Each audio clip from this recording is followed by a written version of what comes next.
लोकमित्र live, जंग सच्चाई की। दोस्तों नमस्कार, लोकमित्र लाइव में आप सबका स्वागत है। यूपी सरकार के कैबिनेट मंत्री अनिल राजभर ने आज कंफर्ट इन कटरा में आयोजित प्रेस वार्ता में इंडी गठबंधन द्वारा रामलीला मैदान में दिल्ली में हुई रैली के संबंध में पत्रकारों से वार्ता। ये कि प्रेस कॉन्फ्रेंस किस चीज के लिए थी, किस भ्रष्टाचार के लिए आप प्रेस कॉन्फ्रेंस किए थे प्रतापगढ़ में, पूरा देखिए, सबसे पहले तो मैं प्रतापगढ़ के सम्मानित मीडिया के साथियों का अभिनंदन करता हूं। अभी 2 दिन पहले आप सब लोगों ने देश की राजधानी में रामलीला मैदान में देश भर के भ्रष्टाचारियों की नौटंकी पूरे देश ने देखा, आप सब लोगों ने भी देखा किस तरह से अपने किए गए पाप और भ्रष्टाचार को आधार बनाकर एक सेंटीमेंट को उभारने का प्रयास पूरा प्रतिपक्ष कर रहा था। इसको आप सब लोग देख रहे थे, कैसे सरकार की एजेंसियों को कटघरे में खड़ा करने का प्रयास पूरा प्रतिपक्ष, सरकारी एजेंसियों का मजाक जिस तरह से उस मंच से उड़ाया गया। तो हम लोग कहना चाहते हैं कि अप्रत्यक्ष रूप से जिस तरह से एजेंसी पर दबाव बनाने का और एजेंसियों को धमकाने का भी काम उस रैली में किया गया, उसकी हम लोग निंदा करते हैं और देश को आश्वस्त करना चाहते हैं। देश की जिस सम्मानित जनता ने जीरो टॉलरेंस की नीति भ्रष्टाचार के खिलाफ अपनाने का आदेश दिया है, उसके तहत माननीय मोदी जी की सरकार जो काम कर रही है, आप चाहे कितना चिल्ला लो, ये कार्यवाही कभी रुकने वाली नहीं है। आप चाहे मोदी जी की सरकार को और उनको चाहे जितना गाली दे लो, ये कार्रवाई रुकेगी नहीं। और हमारी एजेंसियां पूरी तरीके से स्वतंत्रता के साथ भ्रष्टाचार के खिलाफ काम करेंगी। देश की गाढ़ी कमाई, जनता की गाढ़ी कमाई पर डाका डालने वाले अब किसी भी सूरत में बच नहीं सकते, चाहे वो कितना भी ड्रामा कर ले।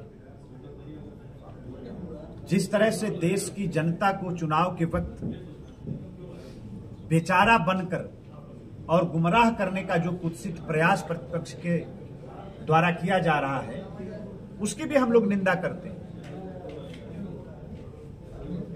इनका दोहरा चरित्र भी सामने आ रहा है। कांग्रेस पार्टी, आम आदमी पार्टी दिल्ली में साथ और पंजाब में एक दूसरे को गाली देते हुए नजर आ रहे हैं। ममता बनर्जी ने पहले पश्चिम बंगाल में साथ छोड़ दिया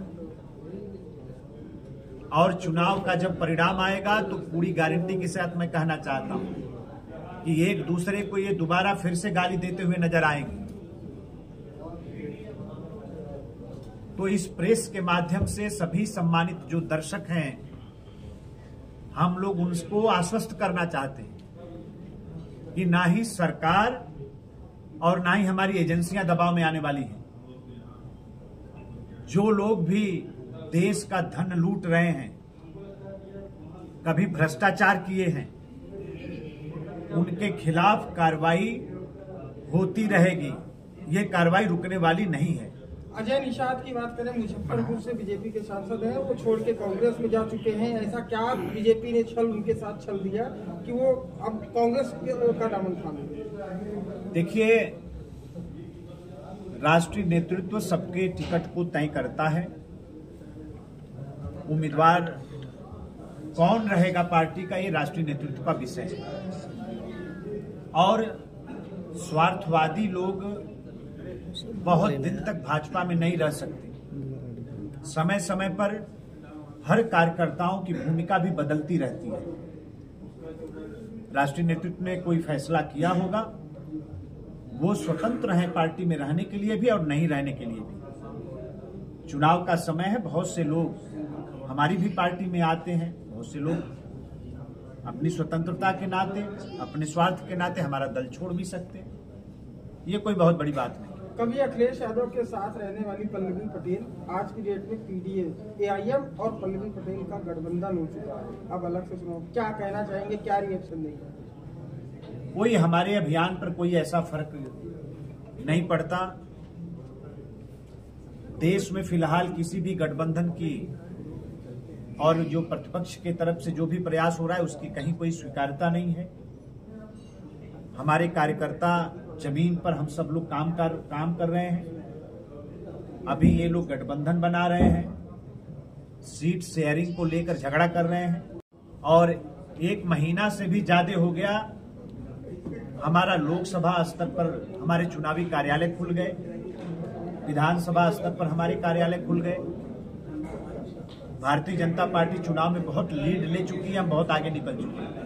एक आखिरी सवाल, आतिशी जी का प्रेस कॉन्फ्रेंस था, सौरभ भारद्वाज जी का प्रेस कॉन्फ्रेंस थी, दोनों अलग अलग समय की प्रेस कॉन्फ्रेंस थी। आतिशी जी ने बड़ा आरोप बीजेपी पर लगाया कि एक हमारे क्लोज के आके हमसे कहे कि अब बीजेपी में आप चारों लोग आ जाइए, अन्यथा आपके ऊपर भी ईडी और सीबीआई छोड़ दी जाएगी। ऐसा क्या बीजेपी कर रही है? बीजेपी के लोग काफी गंभीर आरोप बेवजह की बात कर रही हैं। आप सब लोगों ने पुरानी कहावत सुनी होगी, चोर के दाढ़ी में तिनका। कोई भी भ्रष्टाचारी बच नहीं सकता। जिसने भी भ्रष्टाचार किया है वो जानता है कि आज नहीं तो कल हमारे गिरेबान तक भी एजेंसी पहुंचेगी। तो मोदी जी को कैसे गाली देना है, एजेंसियों को कैसे कटघरे में खड़ा करना है, उसकी अभी से वो भूमिका बना रही है। मुख्तार अंसार के भाई का एक बयान आया हुआ है जिन्होंने कहा कि सरकार ने मुख्तार को खत्म कर दिया, सोच रहे कहानी खत्म हो गई है, लेकिन कहानी की शुरुआत अब हो गई। इसके बारे में क्या कहना है?